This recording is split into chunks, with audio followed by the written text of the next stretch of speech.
আপনি আবার বেরিয়েছেন? কি হলো, যান, ঘরে যান, আপনার বৃষ্টিতে ভেজা বারণ আছে। আরে, ভারী মুশকিল হলো তো। একটু দাঁড়াই মা। কিন্তু আপনি সবে জ্বর থেকে উঠেছেন দিদা, স্যার দেখলে খুব বকাবকি করবেন।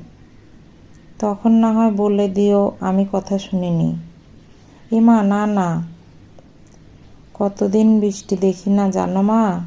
সেই যে একবার ভারী বৃষ্টি হলো, তখন আমার বিয়ের লগ্ন ছিল। বাড়িতে সবাই দুশ্চিন্তা করছিল, এই বুঝি বর আসবে না। কিন্তু না, বিয়ে হলো।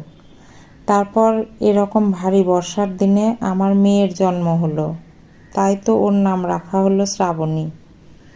তারপর এরকম বর্ষায় আমার জীবনের রং বেরঙের হলো।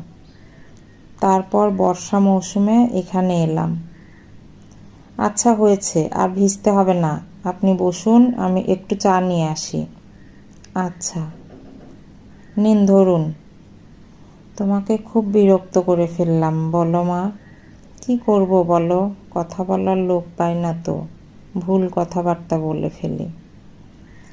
আপনার মেয়ের আপনার ভালোর জন্য এখানে। ভালো থাকার জন্য মানুষ স্বেচ্ছায় দূরে থাকে মা। জোর করে পরিবার থেকে আলাদা করে দিলে কি ভালো থাকা যায়? আপনি নিজে আসেননি? ফুটফুটে নাতি নাতনি ছেড়ে কিভাবে থাকবো তাই জানি না। বড় চাকরি, বড় বাড়িতে, মাকে আর মানায় না বুঝি। সবটাই শেষ বয়সে সম্বল ওই বাড়ি। লোক সব পায় তবুও ছেড়ে দেয়। আমাকে দেখুন, ছোট থেকে অনাথ, এখানে কাজ জুটিয়ে দুধের স্বাদ ঘোলে মেটানো আর কি। মিতুলের কথা শুনে রমাদেবীর খারাপ লাগলো। দুটো অসম বয়সের মানুষের কি নিদারুণ শূন্যতা।